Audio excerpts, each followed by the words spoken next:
আসসালামু আলাইকুম বন্ধুরা, সিভিল ইঞ্জিনিয়ারিং এসপির পক্ষ থেকে আমি ইঞ্জিনিয়ার মোহাম্মদ মনিরুল ইসলাম আপনাদের সবাইকে জানাই শুভেচ্ছা। বন্ধুরা, আমি আপনাদের মাঝে হাজির হলাম নতুন এক ভিডিও নিয়ে। আজকের ভিডিওতে আমরা দেখাবো কিভাবে এবং কতদিন আমরা ছাদের শাটারিং রাখবো এবং রাখা উচিত। তো বন্ধুরা, আপনারা যারা আমার চ্যানেলে নতুন তারা চ্যানেলটি সাবস্ক্রাইব করুন এবং পাশে থাকা বেল আইকনটি চেপে আমাদের সাথেই থাকুন এবং ভিডিওটি অন্যদের দেখার সুবিধার জন্য বেশি বেশি লাইক, কমেন্ট এবং শেয়ার করুন। বন্ধুরা, আপনারা ভিডিওতে লক্ষ্য করে দেখতে পারবেন এখানে একটি ছাদ কাস্টিং করা হয়েছে। ছাদ কাস্টিংয়ের পরে আমাদের কিউরিংয়ের কাজ চলতেছে। তো বন্ধুরা, আজকের ভিডিওতে আমাদের মূল লক্ষ্যবস্তু হলো কিউরিংটা কিভাবে এবং কতদিন করতে হবে সেই বিষয়ের উপর আজকের ভিডিওতে আলোচনা করব। তো বন্ধুরা, আপনারা সবাই আমার সাথে থাকবেন, পাশে থাকবেন এবং সহযোগিতা করবেন। যে কোনো কনস্ট্রাকশন নির্মাণে আমাদের কিউরিংটা অত্যন্ত জরুরি বিষয়, কারণ আমাদের সিমেন্ট কাজ করে পানির সহযোগিতায় বা পানির উপস্থিতিতে। পানি ছাড়া আমাদের সিমেন্ট পরিপূর্ণ শক্তি প্রদান করতে পারে না বা বন্ডিংটা ঠিকমতো কাজ করে না। এজন্য আমাদের বন্ডিং 100-100 নিয়ে আসার জন্য আমাদের অনেক সময় দিতে হবে, ধৈর্য ধরতে হবে এবং যথেষ্ট পরিমাণে পানির সহকারে কিউরিং করতে হবে। এজন্য আমাদের অবশ্যই সুন্দরভাবে, সুষ্ঠুভাবে, সঠিক নিয়মে কিউরিং করতে হবে। ছাদ কাস্টিং করার সময় আমাদের ফর্মওয়ার্ক বা শাটারিং করতে হয়। শাটারিং করার সময় আমাদের অবশ্যই সুন্দরভাবে শাটারিং করতে হবে এবং লক্ষ্য রাখতে হবে কোনোভাবেই যেন লেভেলিংটা যেন কম বেশি না হয় বা আবল তাবল না হয়। অবশ্যই লেভেলিংটা একই থাকে, যেন সুন্দরভাবে হয়। যেন লেভেলিং যদি কম বেশি বা আবল তাবল হয় তাহলে আমাদের ছাদ কাস্টিং সঠিকভাবে হবে না এবং কোথাও উঁচু কোথাও নিচু বা মশলার কম বেশি ঘাটতি হতে পারে। এতে আমাদের খরচের পরিমাণ বেড়ে যেতে পারে।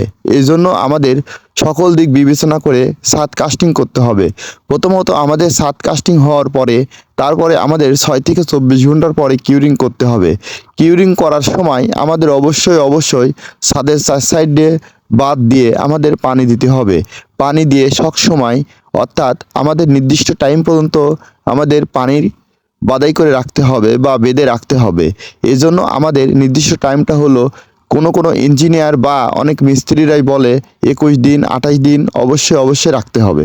তো বন্ধুরা, অনেক মিস্ত্রিরা আবল তাবল কথা বলবে যেন 7 দিন 10 দিন হলেই আমাদের কিউরিং হয়ে যাবে, কিন্তু না, আসলে কিউরিংটা হতে হবে আমাদের 21 দিন বা 28 দিন, সর্বোচ্চ উত্তম হবে 28 দিন। 28 দিন কিউরিং করার পরে আমাদের পরিপূর্ণ শক্তি অর্জন হবে না, তাও 50 থেকে 80% শক্তি অর্জন হবে। আর তারপরে আমাদের আস্তে আস্তে বা ধীরে ধীরে পরিপূর্ণ শক্তি অর্জিত হবে। এজন্য আমাদের কিউরিংটা অত্যন্ত জরুরি বিষয়। কিউরিং চলাকালীন সময় আমাদের শাটারিংয়ের কি করতে হবে, অর্থাৎ আমাদের শাটারিং কতদিন পর্যন্ত রাখতে হবে। তো বন্ধুরা, অনেক মিস্ত্রিরাই দেখা যায় যে 7 দিন যাওয়ার পরে, 10 দিন যাওয়ার পরে শাটারিং খুলে ফেলাই দেয়, কারণ তাদের সুবিধার কথা চিন্তা করে তারা এটা খুলে ফেলাই দেয়। কিন্তু আসলে ক্ষতিটা হয় মালিক পক্ষের বা যিনি আবাসনটা বা বাড়িটি নির্মাণ করতেছে তার স্বপ্নগুলো গুছায় যায়। তো বন্ধুরা, আপনারা অবশ্যই এটা জেনে রাখবেন যে এটা আসলে উচিত না, কারণ আপনি যখন শাটারিং খুলে রাখবেন তখন এই ছাদের মধ্যে এক ধরনের টেনশন কাজ করবে। টেনশন কাজ করার কারণে এটা পরিপূর্ণ শক্তি অর্জন হবে না। এই জন্য আমাদের অনেক সময় দেখা যায় যে শাটারিং খুলে রাখার পরে আমাদের ছাদগুলো ধীরে ধীরে সামান্য বেঁকে যায় বা এমন তেমন হয়ে যায়। এজন্য আমাদের শাটারিং খোলা যাবে না। শাটারিং খোলারও সঠিক নিয়ম আছে, আর সেই নিয়ম অনুসারে শাটারিং যদি খোলা হয় তাহলে আমাদের ছাদের কোনো সমস্যা হবে না।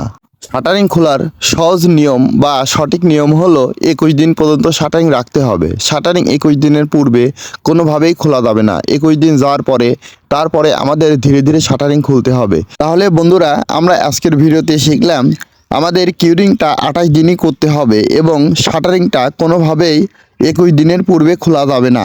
আমরা যদি 21 দিনের পূর্বেই যদি আমরা শাটারিংটা খুলে ফেলে তাহলে আমাদের কংক্রিটের মধ্যে, অর্থাৎ আমাদের ছাদের মধ্যে এক ধরনের টেনশন কাজ করবে। টেনশন কাজ করার কারণে আমাদের অবশ্যই ছাদটা ভঙ্গুর প্রকৃতি বা দুর্বল প্রকৃতি হয়।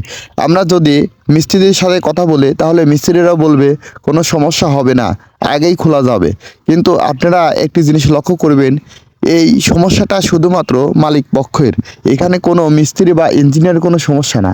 কারণ এই বিল্ডিংটা যেহেতু আমাদের দীর্ঘদিন ব্যবহার করতে হবে, কারণ আমাদের 210 বছর যাওয়ার পরে দেখা যাচ্ছে যে ছাদের সমস্যা দেখা দিবে আমরা যদি প্রপারলি কিউরিং এবং শাটারিংটা যদি না মানি।